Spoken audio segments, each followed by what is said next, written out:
সংবিধান জানিয়ে দিয়েছে ভারতবর্ষে যেটা মন্দির মন্দির থাকবে, যেটা মসজিদ মসজিদ থাকবে, যেটা গুরুদুয়ার থাকবে, যেটা চার্চ চার্চ থাকবে, যেটা সনাতন ভাইদের চার্চ যেটা যেটা ছিল 1947 থেকে ওটাকে আর চেঞ্জ করা যাবে না, ওটা ওরকমই থাকবে। এই আইনকে সামনে রেখে আমি বলতে বাধ্য হচ্ছি, কেন্দ্র সরকার শুধু ইসলাম মসজিদ মাদ্রাসার বিরুদ্ধে নয়, কেন্দ্র সরকার আমার দেশের সংবিধানের বিরোধী লেগেছে। ওদের সংবিধান আগে না কেন্দ্র সরকার আগে? জোরে বলেন, জোরে বলেন। সংবিধানকে বাঁচানোর স্বার্থে কেন্দ্র সরকারের বিরুদ্ধে আমাদেরকে বুকে তাজা খুন দিয়ে হলো লড়াই করতে কারা পারবেন? উঠে দাঁড়ান। লড়াই করতে পারবেন, লড়াই করতে পারবেন। আজ থেকে অঙ্গীকার নেন, কেন্দ্র সরকারের পক্ষে কারা কথা এই বাংলার বুকে আমরা হতে দেব না। এতে আপনারা রাজি আছেন? লড়াই রাজি আছেন? লড়াই। আপনাদের পরের প্রজন্ম, নিউ জেনারেশন, ছেলে মেয়ে বাচ্চা যারা আছে তারা আপনাদেরকে কখনো মাফ করবে না। এমন যেন মনে হবে যেই বাচ্চা কোনো মুসলিম ঘরে জন্ম লিয়াটাই অপরাধ করে ফেলেছিল। কেন এদের বাপ দাদুরা, এদের মা বোনেরা, এদের আত্মীয়রা তারা সজাগ সচেতন নয় বলে আজকে বারবার আমরা ঠকতে ঠকতে এমন একটা জায়গায় আমাদের বাচ্চাদেরকে পৌঁছাতে যাচ্ছি যেখান থেকে ঘুরে দাঁড়াবার আমাদের বাচ্চাদের কিন্তু আর উপায় থাকবে না।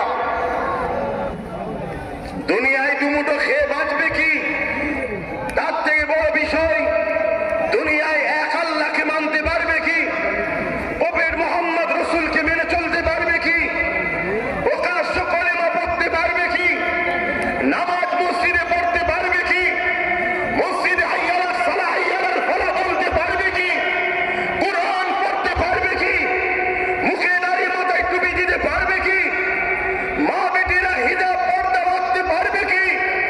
এই অস্তিত্বের লড়াই কিন্তু আজ আমরা নেমেছি। তাই প্রথমে আমাদের জানা দরকার এই ওয়াকাফটা কি। খুব ভালো করে শোনেন, ওয়াকাফ বিষয় যদি আমরা না জানি তাহলে আমাদেরকে বোকা বানাতে খুব সহজ হবে। মনে রাখবেন, ইতিপূর্বে এই দেশে একজন রাজা ছিল যার নাম আকবর। নামটা শুনতে মুসলমান হলো, কিন্তু সে ছিল একটা হতভাগা। কোরআনের বিরুদ্ধে একটা দ্বীন-ই ইলাহি বলে কিতাব বার করেছিল। সে আকবর দেখেছিল আমি সবাইকে বোকা বানাতে পারলো।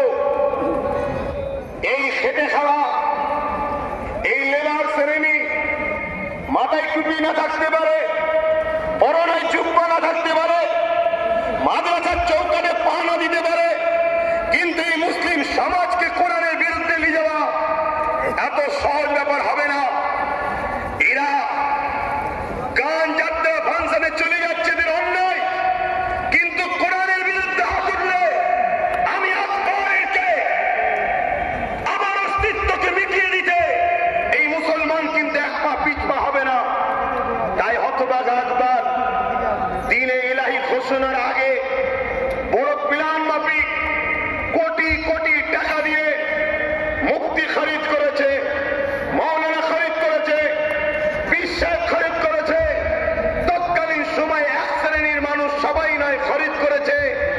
তাদের দ্বারা দিয়ে মুসলিম সমাজ যখনই অন্যায়ের বিরুদ্ধে দাঁড়াতে যায় তখনই এই সকল ছদ্মবেশী আলেম উলামা, মুফতি, মাওলানা গুলোকে তাদের সামনে দাঁড় করিয়ে দেওয়া হয়। এরা তখন আকবরের পক্ষে বিভিন্ন দলিল খাটিয়ে আকবরের গদি টিকিয়ে বাঁচিয়ে রাখার ষড়যন্ত্র করেছে। কিন্তু এক মুজাহিদ দাঁড়িয়েছিল, হযরতে মুজাদ্দিদ আল-ফিসানি, তিনি কিন্তু আকবরের বিরুদ্ধে সংগ্রাম করলো এবং তিনার পক্ষে যারা হকপন্থী আলেম উলামা ছিল তিনারাও দাঁড়ালেন। সংখ্যা অল্প হতে পারে, কিন্তু মুজাদ্দিদ আল-ফিসানি ফতেহ হয়েছিলেন। আকবরের নাম নিশানা মিটে গেছে। আজও পৃথিবীর মানুষ কোটি কোটি আকবরের নাম নিশানা জানে না, তার আস্থা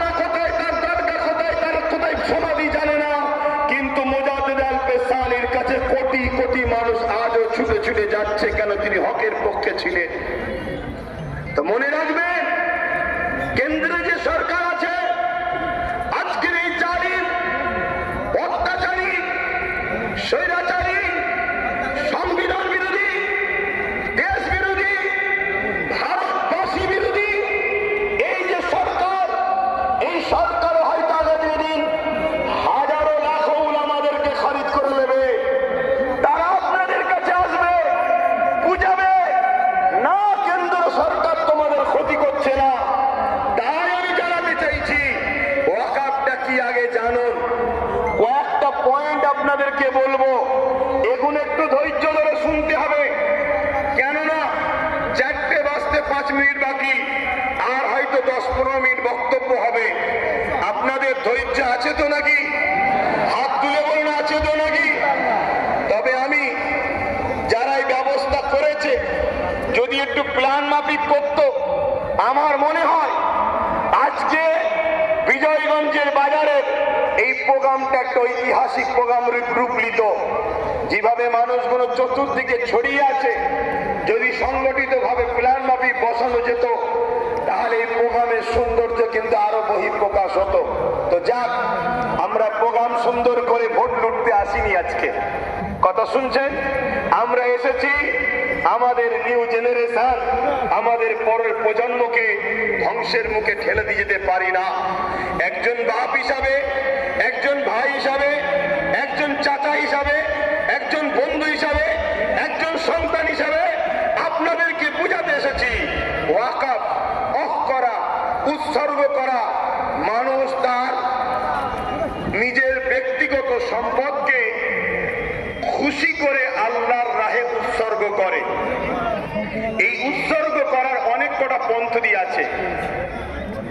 এই উৎসর্গ করা, দান করার অনেক পন্থা আছে। যেমন একটা হলো মৌখিক উৎসর্গ করা, হেবা করা, দান করা মৌখিক, যে আমার এই সম্পদ আমি বিজয়গঞ্জের ওই বাজার মসজিদকে আমি দান করে দিলাম। এই হেবা আজকের দিন পর্যন্ত ইসলাম শরিয়াতেও জায়েজ, এবং আমার দেশের সুপ্রিম কোর্ট পর্যন্ত রায় দিয়েছে মৌখিক হেবা চলবে।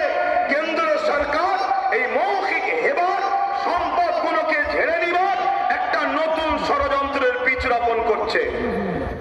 কথা মাথায় ঢুকছে? সে বলবে কাগজ দেখাও, 800 বছরের মসজিদ কাগজ দেখাও, 900 বছরের মসজিদের কাগজ দেখাও, 1000 বছরের মসজিদের কাগজ দেখাও, চিরামান মসজিদ কেরলে 1400 বছর পুরাতন কাগজ দেখাও, কেরলে গুজরাটে 1300 বছরের মসজিদ কাগজ দেখাও। কথা মাথায় ঢুকছে? তাহলে হেবা করার, দান করার, কফ করার পদ্ধতি আছে। আমার কথা মাইকে বুঝছেন? একটু মন দিয়ে শুনুন, ধৈর্য ধরে। ব্যাপারটা না জানলে আপনাদের ইন্টারেস্ট আসবে না, আর ব্যাপার যদি জেনে যায়, আমার বিশ্বাস, আমার কেন্দ্রীয় সরকার যাকে গুরু বলে মানে, আমেরিকার ডোনাল্ড ট্রাম্পকেও নিয়ে দাও, ভারতের ইতিহাসে ওয়াকাফকে নিতে পারবে না, এটা চ্যালেঞ্জ দিয়ে যাচ্ছি আমি আপনাদের কাছে।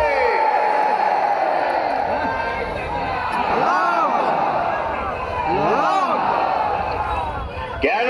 ডোনাল্ড ট্রাম্পও জানে, ডোনাল্ড ট্রাম্পও জানে এরা উলো খেলাদের বংশের উত্তরসূরি নয়, এরা খালেদ বিন ওয়ালিদের উত্তরসূরি, এরা মৌলা আলী শের খোদার উত্তরসূরি, এরা আমার ফারুকের উত্তরসূরি, এরা এই জমিনের উপরে ইতিহাস তৈরি করে দিয়ে যায়। কখনো এরা কারো কাছে মাথা নত করতে শেখেনি। সংখ্যা কম হতে পারে, অস্ত্র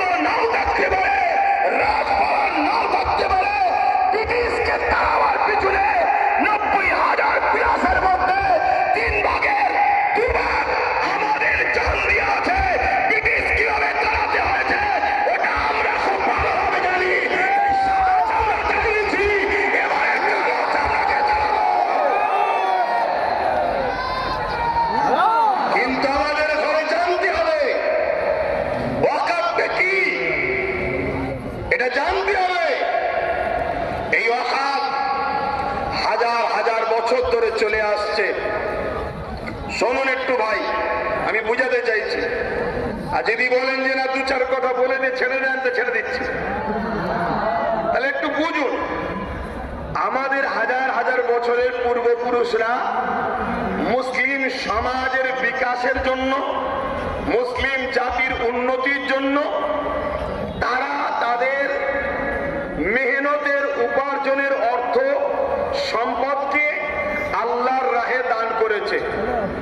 সেই সম্পদ টোটাল ভারতবর্ষে অনেক খাতা কলমে পাওয়া গেছে 27 লক্ষ বিঘে সম্পদ।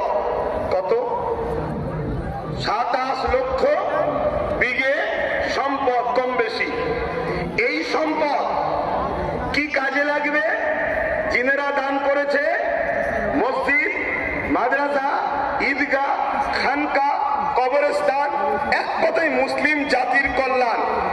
এটা কোনো অন্য কোনো সম্পদ নয়, এটা সম্পূর্ণ ধর্মীয় ও ব্যক্তিগত সম্পদ। ইসলামে যেমন নামাজ একটা পাঠ, রোজা একটা পাঠ, হজ একটা পাঠ, যাকাত একটা পাঠ, ঠিক তেমন ইসলামেরই একটা পাঠ মানুষের সেবায় দান করা। এইটা দান করেছে। এই সম্পদ দীর্ঘ বছর ধরে চলে আসছে। এই সম্পদকে ঠিকভাবে নিয়ন্ত্রণ করার জন্য, এই সম্পদকে হেফাজতে রাখার জন্য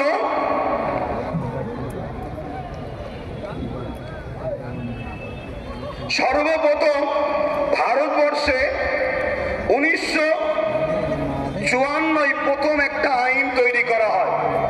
কংগ্রেস পিরিয়ড চলছিল। তাদের কাজকে আমি খুব একটা খারাপ বলবো না। তারা চেয়েছিল যাতে করে একটা বোর্ড তৈরি হোক, কমিটি তৈরি হোক, যাতে করে অকাপ কোনো নয়ছয় না হয়ে যায়, দানকৃত সম্পদ প্রতিটা জায়গায় যেন যায়। কিন্তু একটা প্রশ্ন, হঠাৎ করে এই অকাপকে কেন আইন করে নিজেদের কবজায় নিবাস ষড়যন্ত্র করছে, এটা আমাদের ভাবতে হবে। এই জায়গাটা হলো পয়েন্ট। তার আগে আমি আপনাদের বলি, আমার রাজ্যে যিনি বর্তমান সরকার আছে, আমার রাজ্যে যিনি বর্তমান ক্ষমতায় রয়েছে, ইনি সাচার কমিটির রিপোর্ট অনুযায়ী আমাদেরকে কি ওয়াদা করে এসেছিল? ইনার আগে যে বাম সরকার ছিল, সেই বাম সরকার নাকি 20,000 কোটি টাকা অকাপ সম্পত্তি লুটপাট করেছে। অতএব আমি যদি ক্ষমতায় আসি, মুসলমানদের অকাপ উদ্ধার করে দেবো। এটা বলেছিল না বলেনি? হাত তুলে বলবেন বলেছে না বলেনি? হাত তুলে বলেন বলেছিল না বলেনি? এই ওয়াদা করেছিল। আরো অনেক কথা, 10,000 মাদ্রাসা, ফুরফুরা শরীফের রেল, ইটা সিটা বাড়িতে বাড়িতে, মানে দুনিয়া যা ফেকার ফেকেছিল আর আমরা মূর্খর মতো নিয়েছিলাম। ওটা ছেড়ে দেন, আমি একটা টপিক নিয়ে আলোচনা করছি। তাহলে ইনি বলেছিলেন উদ্ধার করে দেবো, কিন্তু উনি এসেছেন 2011, আজকে 24, দীর্ঘ 13 বছর প্লাস হতে যাচ্ছে। কিন্তু দুঃখের সাথে বলতে হয়, একটা সম্পদও উদ্ধার হয়নি। আমি 2013-14 থেকে আন্দোলন করছি যে ওয়াকাফকে ফিরিয়ে দিতে হবে, ওয়াকাফকে হেফাজত করতে হবে। রাজ্যে যে সরকার আছে, তিনি একবার বেগম রোকেয়া রিসার্চ সেন্টার, ওয়াকাফ ভবন বলে একটা শিলান্যাস করেছিল। ওই শিলান্যাসই হয়েছে, একটা পর্যন্ত এখনো ইট গাঁথা হয়নি। কেন? সব সেটিং ভাবে চলছে। এদের সবার মাথায় মনে রাখবেন আরএসএস বসে আছে। ওদের সমস্ত সম্পদকে আরএসএস এর ভান্ডে দিতে হবে, এটাই হলো ইনাদের মূল পরিকল্পনা। কেন? পুরো দেশ এখন কোন জায়গায় মোদি বসতে পারে, কোন জায়গায় শাহ বসতে পারে, কোন জায়গায় মমতা বসতে পারে, কোন জায়গায় অন্য কেউ দিল্লিতে অন্য কেউ নামে বসতে পারে। কিন্তু মনে রাখবে, সবার মাথাতে এই আরএসএস বসে আছে। তাই আরএসএস এর বিনা হুকুমে এরা কখনো কিছু করতে পারবে না।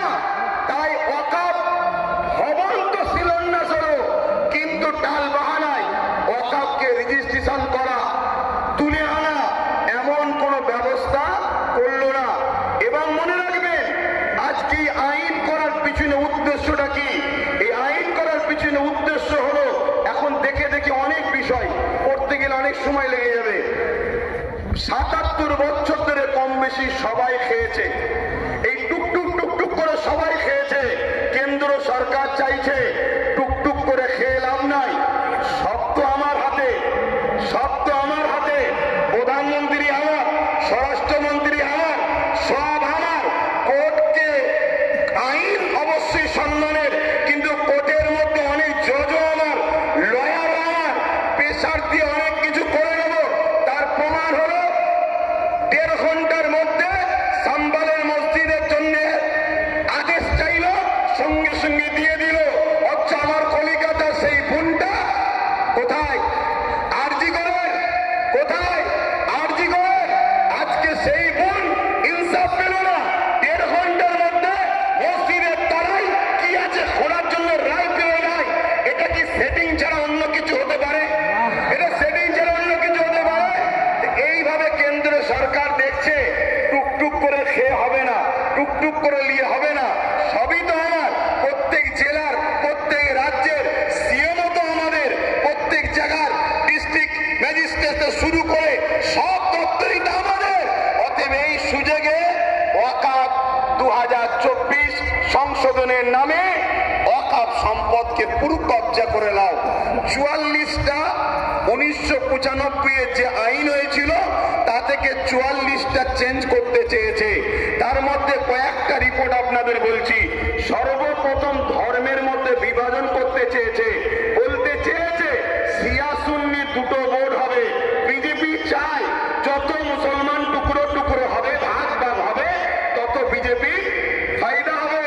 তাহলে শিয়া সুন্নি দুটো বোর্ড করতে চেয়েছে। যারা বলে এক দেশ এক ভাষা এক ভোট, তারা আবার হঠাৎ করে ওয়াকাফকে দুটো ভাগ করছে কেন? আমাদের মধ্যে টুকরো টুকরো ছোট ছোট করে দিতে চাইছে। কি করতে চেয়েছে? এর মধ্যে চেয়েছে 20 জনের কমিটি ছিল সেন্টারে, সেটাকে 21 জনের কমিটি করতে চাইছে। 11 জন অমুসলিম ভাইকে ঢুকাতে চাইছে। আমি সম্মান, শ্রদ্ধা, ভালোবাসা রেখে, সম্প্রীতি রেখে আমার অমুসলিম ভাইদের বলবো, ভাই মনে দুঃখ নেবেন না। এটা আমার ছেলের সম্পদ, এটা আমার ছেলের রুজি রুটি, এটা আমার বাচ্চার হক। আপনি মেরে নেবেন না আমার সোনার ভাই। আপনার দেবত্ব সম্পদ আছে, সেখানে যদি আমরা মুসলমান বলি আমাদেরকে ঢুকাতে হবে। খ্রিস্টান ভাইদের সম্পদ আছে, আমরা মুসলমান যদি বলি সেকুলারের নামে ধর্ম নিরপেক্ষ দেশ আমাদেরকে ঢুকাতে হবে। এটা অন্যায় হবে। কেন? দেবত্ব সম্পত্তি হিন্দু ভাইদের, তাদের বাচ্চাদের অধিকার, তাদের ধর্মীয় অধিকার, তাদের সংস্কৃতি অধিকার, সেখানে যেমন আমার যাওয়াটা উচিত হবে না। তাই আমার অমুসলিম ভাইদেরকে বলবো, কেন্দ্র সরকার আজকে আমার বাচ্চার রুটি কাটতে চাইছে, আমার মসজিদের আযান বন্ধ করতে চাইছে, আমার ধর্মীয় কালচারকে মিটাতে চাইছে। তাই খারাপ নেবেন না, আমাকে কমনাল মনে করবেন না। আমি সত্য কথা বলছি, আমার অধিকার কেন্দ্র সরকার মেনে নিতে চাইছে। তাই 21 জন কমিটির মধ্যে 11 জন অমুসলিমকে ঢুকাবে। তাহলে সংখ্যা গুরু অমুসলিম হয়ে গেল। যে কোনো সময় বাকি 10 জনকে ল্যাং মেরে বাদ দিয়ে দেবে। তাহলে ওয়াকাফের মধ্যে আমাদের আর কেউ রইল? জোরে বলে। কেরলের 14 বছরের মসজিদ নিলাম করে কর্পোরেশনদের হাতে তুলে দিতে অসুবিধে হবে। গুজরাটের 13 বছরের মসজিদ ভেঙে ওটাকে ওয়াকাফ কর্পোরেশনদের হাতে, আদানি আম্বানির হাতে তুলে দিতে অসুবিধে হবে। এভাবে স্বাধীনতার আগে যত ঐতিহাসিক মসজিদ মাদ্রাসা আছে, কবরস্থান আছে, সবগুলোকে মিটিয়ে দিতে চাইছে। কেন মিটাতে চাইছে? এটা প্রশ্ন তো। এত লোক, অর্থ, টাকা আমাদের উপরে, হিংসা, এগুলো তো ইত্যাদি। কিন্তু বাস্তবটা শুনুন, বাস্তব হলো এটা। এনআরসি এনপিআর করে মুসলমানদের ধরে বিদেশি বলে তাড়াবার চেষ্টা করেছিল। আফগানিস্তান, পাকিস্তান, বাংলাদেশ, বিভিন্ন রাজ্য থেকে অমুসলিম ভাইরা তারা নাগরিকত্ব বলে মুসলমানরা পাবে না, এই বলে বিভাজন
সেই দেশের সংবিধানকে নিয়ে আজকে তুই হতে পারে প্রাইম মিনিস্টার, কিন্তু তোমার অধিকার নয় আমার দেশের সংবিধানের উপর হাত দিতে পারে। ঠিক না বেটি? এখানে আর একটা ছোট্ট কথা বলবো, আজ কালী পূজাই করে করে সুলতানে হিন্দের দরবারে যান আপনারা। কি গো, জানতো নাকি? ছোট করে দেবো।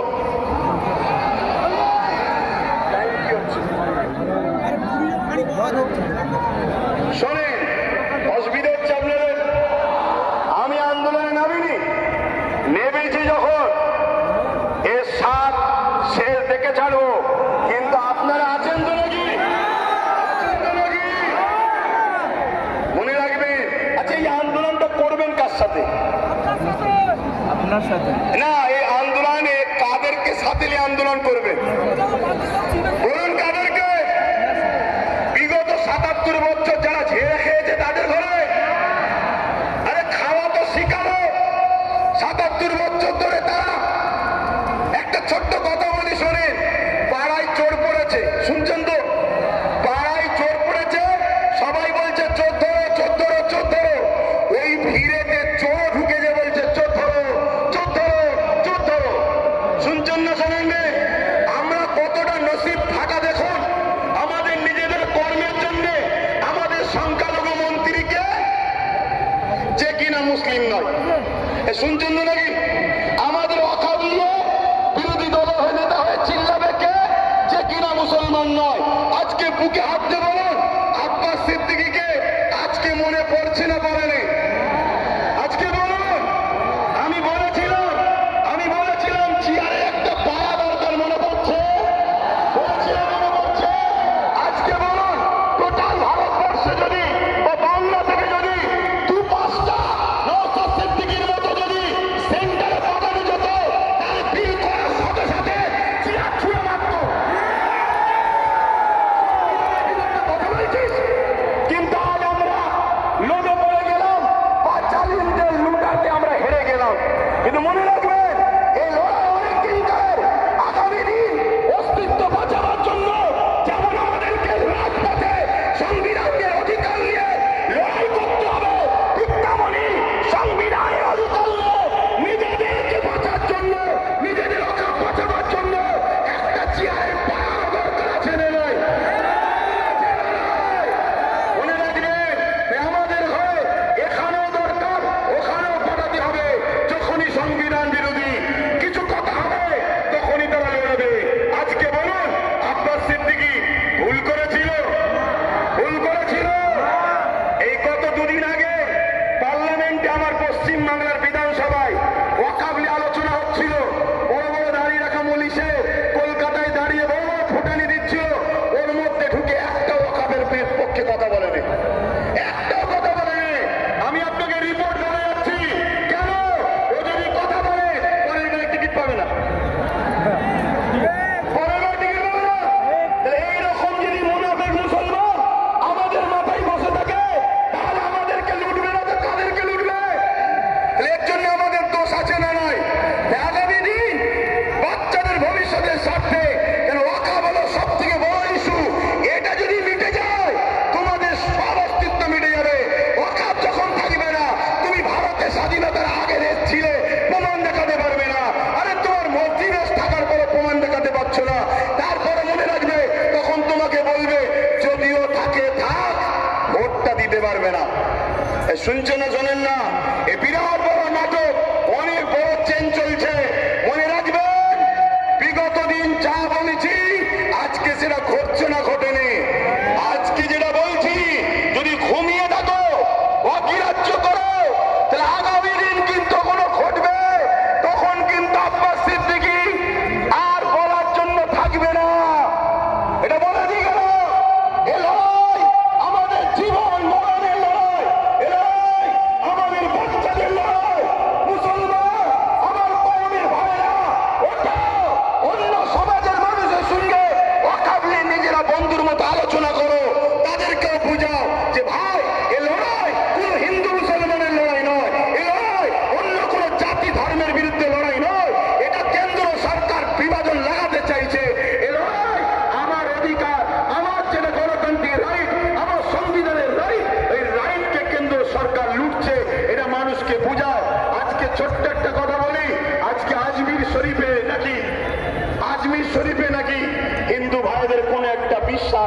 শিবলিঙ্গর কি ধর্মীয় একটা কিছু ব্যাপার আছে।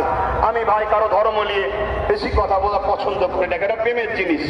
কিন্তু আমি আমার হিন্দু ভাই, সনাতনী ভাই শ্রদ্ধার সাথে জানাচ্ছি, বলুন তো ভাই, যখন খাজা গরিবের নওয়াজ হুজুরের রওজা তৈরি হয় আজ থেকে প্রায় 800 বছর আগে, আলাউদ্দিন খিলজি তখন ছিল, তখন তো হিন্দুস্তানে হাজারো লাখো হিন্দু ভাইয়েরা ছিল, আজমিরেও ছিল, কই তখন তো কেউ কথা তোলেনি যেটা আপনি শিবলিঙ্গ আমাদের তীর্থভূমি আছে সেটাকে ভেঙে কেন আপনি করলেন?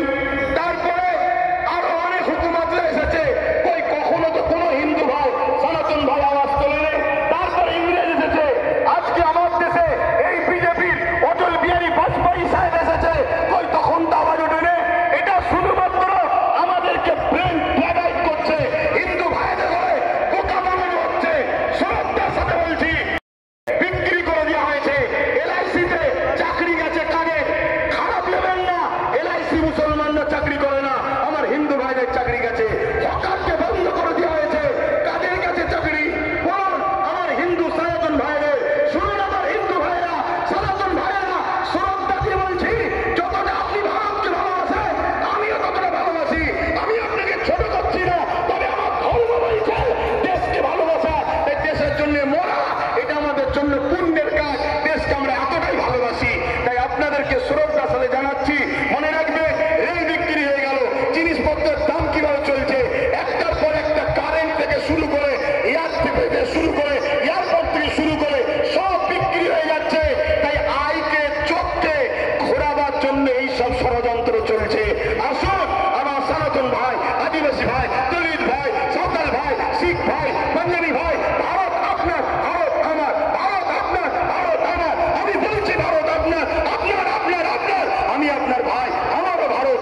আসুন মিলেমিশে যেভাবে ব্রিটিশের কালো থাবা থেকে আমার দেশকে আজাদ করেছি, এই সকল অশুভ যারা দেশকে লুটছে এদের হাত থেকে আমরা দেশকে আবার নতুন করে ফিরিয়ে সুন্দর করে সাজাবার জন্য কাঁধে কাঁধ মিলিয়ে চলি। মনে রাখবেন আমার সনাতন ভাই, আদিবাসী ভাই, দলিত ভাই, সাঁওতাল ভাই, ভারতবর্ষ হলো একটা গাছ, একটা গাছ, একটা বট গাছ বলেন আর যে কোনো গাছ বলেন, একটা শক্তিশালী বড় গাছ। এই গাছের অনেক শিকড় আছে, এই শিকড়ের নামে একটা সনাতন, একটা আদিবাসী, একটা দলিত, একটা সাঁওতাল, একটা বাগদি। মনে রাখবেন আমার ভাইরা, একটা শিকড়ের নামও মুসলমান। যদি একটা শিকড় কাটে গাছ দুর্বল হবে, অর্থাৎ দেশ দুর্বল হবে। মনে রাখবে আমরা কারো দাওয়াতে খাই না, আমরা খাই রাস্তা আর মত দাওয়াতে খেয়ে থাকি। তো ভাইরা আমার, এখানে মনে রাখবে আজকে সব ষড়যন্ত্র চলছে, এই ষড়যন্ত্র থেকে আমাদেরকে খুব বুঝে বুঝে পা ফেলতে হবে। তাহলে এই লড়াই হিন্দুদের বিরুদ্ধে নাকি? না। আদিবাসী, সাঁওতাল, বাগদি, খ্রিস্টান না, কোন ভারতীয়দের বিরুদ্ধে লড়াই নয়। এ লড়াই সংবিধানের পক্ষে, সংবিধান মিটানোকারী কেন্দ্র সরকারের বিরুদ্ধে আমাদের এই লড়াই, ঠিক না বেটি? আজকে রাজ্য সরকারকে এখান থেকে বলি, রাজ্য সরকারকে এখান থেকে বলি, আপনাকে 35 বা 36টা এমপি দিয়েছে আমার সরল প্রাণ ভাইরা, আমার সরল প্রাণ ভাইরা ভালোবেসে দিয়েছে, ঠিক আছে। যদি আপনি বিশ্বাসের উপযুক্ত না হন, আগামী দিন আপনার বামফ্রন্টের মতো অবস্থা হবে, সেটা পরের বিষয়। কিন্তু বিশ্বাসের উপযুক্ত হন। এই ভারতবর্ষে, এই বাংলায় 35 বা 36 কটা 34টা এমপি দিয়েছে, 34টা। মনে রাখবেন বিল অকবার নিলে হবে না। অনেকে বলছেন অকবার নয়, যদি ক্ষমতা থাকে, যেভাবে দিদিমণি আসার সময় পার্লামেন্টে সংবিধান উল্টো ধরে চিল্লাচ্ছিল, দেখেন না, ছিঁড়াছিড়ি করছিল, ওই রকম ওখানে বক্সিং মারবেন ভেতরে। কথা বুঝছেন না, বোঝেন না? শেষবার চান্স দিচ্ছি, শেষবার চান্স দিচ্ছি। এই লড়াই সংবিধানকে বাঁচাবার লড়াই, শুধু মুসলমানদের লড়াই নয়, সংবিধানকে বাঁচাবার লড়াই। আপনি সংবিধানের স্বার্থে করেন, আমাদের ভালো যদি নাও চান, কমসে কম সংবিধানকে তো ভালোবাসেন, সংবিধানের স্বার্থে করেন। আরেকটা কথা রাজ্য সরকারকে বলে যায়, সেটা হলো এটাই, আপনার অনেক আইবি লোক আছে, পুলিশ বন্ধুরা রয়েছে, খবর আপনাদের কাছে চলে যাবে ঠিকই। শ্রদ্ধার সাথে বলছি, যে ওয়াদা করেছিলেন ওয়াকাফ ফিরিয়ে দাও, ফিরিয়ে দেব, এই ওয়াকাফকে ইমিডিয়েটলি ফিরিয়ে দেন। ওয়াকাফকে যারা দখল করেছে দখল মুক্ত করেন। এ কথা যখনই বলা হবে, রাজ্য সরকার কি বলে জানেন? যে ওইভাবে বুলডোজার আমি চালাতে পারবো না। কিন্তু আমরা দেখি যে এই রাজ্য সরকার গরিব হকারদের করে নয়, বুলডুজার চালিয়ে ভেঙেছে। দেখেছেন না, দেখেন না? আমার হিন্দু ভাইরা আদি সনাতন ভাইরা, আমরা আপনাদের দুশ্মন নয়। মোদি দুশ্মনের নজরে আপনাদের সাথে দেখাচ্ছে। চশমা খুলে ভাইয়ের নজরে দেখেন, আপনাদের জন্য আমার জান দিতে প্রস্তুত আছি আমরা, ঠিক না বেঠিক? হ্যাঁ, আমার হিন্দু ভাইরা আমাদের নয়, তাই বলে দিলাম। তবে মনে রাখবেন, যদি মনে করেন, যদি কেউ মনে করেন যে আজ মনে হয় মুসলমানরা ফেসে গেছে, এখানে সেন্টারে আমাদের, রাজ্যে আমাদের, সব জায়গায় আমাদের, তাহলে আমি বলবো সত্য এমন একটা জিনিস, পৃথিবীর সব মিথ্যা এক জায়গায় হয়েও সত্যকে মিটাতে পারে না। কিন্তু ইনসাফের স্বার্থে, ইনসানিয়াতের স্বার্থে বলে গেলাম। যাক, আমি সংক্ষেপ করছি, শেষ কথা আপনাদের কাছে বলি, আগামী দিন দিল থেকে বলুন, এই লড়াই কি এখানে শেষ না চলবে? লড়াই এখানে শেষ না চলবে? এই লড়াইয়ের দুটো পন্থা আছে। একটা পন্থা হলো সংবিধান অনুযায়ী, সংবিধান যেভাবে রাইট দিয়েছে, সংবিধানের বাইরে গিয়ে আমি তাহলে নাই। সংবিধান অনুযায়ী কলিকাতার রাজপথ ধরে এই আন্দোলন পুরো দরকার হয়, একেবারে যেভাবে দখল নিয়েছে ওভাবে দখল নিতে হয়, লিয়া হবে। ঠিক আছে না বেঠিক? দরকার আছে না? মনে রাখবেন, এই লড়াই চলবে, কিন্তু সংবিধানের ডায়েরির মধ্যে থেকে, সংবিধানের আন্ডারে থেকে, সংবিধানের বাইরে গিয়ে নয়। আর একটা কথা বলি, আপনারা বোকার মতো ছুটবেন না। ওই জায়গায় বললাম, চোর ফিরে ঢুকে বলছে চোর চোর। যারা আন্দোলন করছে বিগত দিন, তাদেরকে দেখা গেছে যারা অকাপ ছেড়ে খায়, তাদের মুখে মুখ দিয়ে গুজুর করেছে। আমার একটু ভাষা খারাপ পাই, কারণ আমার ছেলে শুকিয়ে আছে, তো আমার ছেলে তো খেতে পাই না, আমি তো গার্জেন, আমার বাচ্চা শিক্ষা পাই না, আমার বাচ্চা গরিব, আমার বাচ্চা কলিকাতায় হোস্টেল পাচ্ছে না, পড়তে পারছে না, অথচ কলকাতায় ৩০ খানা এতিমখানাকে দখল করে রেখেছে শাসক। ৩৩ খানা এতিমখানা রয়েছে কলকাতায়, ভিআইপি জায়গা রয়েছে, ওই জায়গাগুলোতে সব বিভিন্ন প্রমোটিং হয়ে যাচ্ছে, কোটি টাকা লেনদেন হচ্ছে রাজ ক্ষমতার জোরে। এমনি বলিনি যে রাজ ক্ষমতা দরকার, এমনি বলিনি রাজ ক্ষমতা দরকার। আর আব্বাস সিদ্দিকী আসবে না, ওই নওশাদকে দিয়েছে, ওটাই থাকবে তোদের সাথে। যেটা করছি করবো, কিন্তু তোমাদেরকে ভাবাচ্ছি, তোমরা ভাবো। আজকে বিধানসভায় এতগুলো তো মুসলিম এমএলএ রয়েছে, এমপি রয়েছে। এই গত কদিনে, এই গত পরশু দিনে আলোচনা হয়েছে, কারো মুখে কথা নেই। তোমাদের নওশাদ, তোমাদের ভাঙরবাসী, তোমাদের নওশাদ, তোমরা গর্ব করো, তোমাদের নওশাদ। তোমাদের এই ভাঙরে পাওয়ার ক্রিকেট যখন তৈরি হয়, 3 বিঘে অকাপ জায়গা ঘিরে নিয়েছে। আমি বলে যাচ্ছি, বুঝলে, 3 বিঘে অকাপের জায়গা পাওয়ার গ্রিডের নামে লেগে নিয়েছে। পাওয়ার গ্রিডের প্রয়োজন আছে না নাই ভাঙরবাসী জানে, ও বিষয় যাচ্ছি না। আরো জায়গা আছে তো, কিন্তু অকাপ নিবি কেন? কথা বুঝে আসছে? আমি একটা ছোট্ট কথা বলবো। অনেকে বলতে পারে নওশাদ কি করলো, আমি একটা কথা বলবো, ওর আমি বড়, আমার ধর্মীয় হিসাব অনুযায়ী ও আমার জুতো ঘুরিয়ে দিতে হবে, ওর বড় ভাই আমি, সম্মানের দিকে। কথা বুঝে আসছে? আমি ওর নাম করতেছি না। আমি একটা ছোট্ট কথা বলবো, ভাঙরে এয়ারপোর্টের নামে জমি নিতে গেছিল, জানেন তো? নিতে পেরেছে? এটা তোমরা বেঁচে, তোমরাই তোমাদের নিজেদের তকদিরকে, আল্লাহর হুকুম তো বটে, করেছো ভালো। কি যদি ও না থাকতো, অন্য কেউ থাকলে একদিন সই করে জমিলে লাখ হাজার মুসলমানদের ঘর উচ্ছেদ হয়ে যেত। কথা মাথায় ঢুকছে? কিন্তু ওই নেশার ঘোর এখনো কাটেনি। শুধু একটাই করো, যেখানে মুসলমান গ্রুপ বেশি হয় কেস দিয়ে তুলে দাও, নাই ফোটাফটিতে ভাগ করে দাও, আর না হয় জমি অধিগ্রহণ নামে কেড়ে দাও। তো ভাই, আমি আর কথা বাড়াবো না। আগামী দিন আপনারা আমার সাথে আছেন তো নাকি? আছেন তো নাকি? একেবারে সত্য হাত তো, এটা একদম কোনো ধোকা নাই তো। অনেক কষ্ট করে যেতে হবে, গাড়ির পয়সা খরচ করে। সরকার নয়, আমি সরকারি ফান্ড নেই, আর আমাকে পিছন থেকে সরকারও দেয়নি। চার পাঁচ তুমি একটু নেমে যাও, আমাকে বলুনি, শুধু ওইদিকে বলো না, 8 আনা যে খাবে সেও চোর, 1 টাকা যে খাবে সেও চোর। কথা বুঝে আসছে না নাই? তো সেই জায়গায় হাত নামান। আগামী দিন ভাই আমার, সবাইকে একটু সংগঠিত হতে হবে।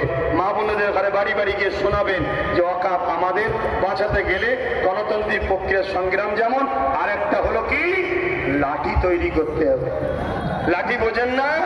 হ্যাঁ, এখানে বিল হচ্ছে, সেখানে যদি আপনার লোক থাকে, ঢিল ধরে ছিঁড়ে ফেলবে, বেশি কথা বললে চেয়ারের উল্টো দিক দিয়ে দেবে।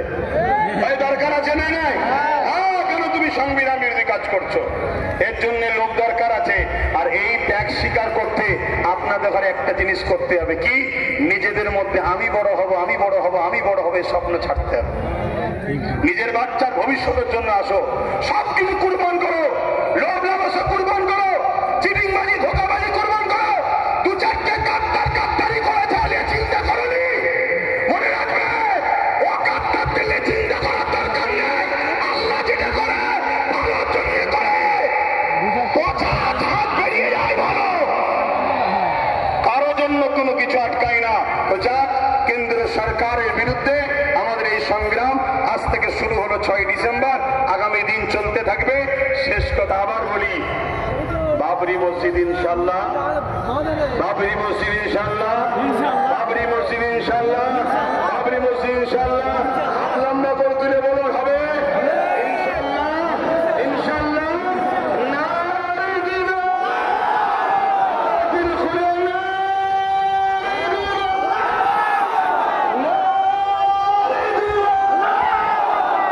لبيك يا رسول الله، لبيك يا رسول الله। ভারতবর্ষ, ভারতবর্ষ, ভারতবাসীর ঐক্য, ভারতবাসীর ঐক্য, ভারতবর্ষের সংবিধান। নারে জিন্দাবাদ। পুলিশ বন্ধুদের সঙ্গে আমাদের কোনো রাগ নেই, তারা আমাদের বন্ধু, তারা আমাদের বন্ধু।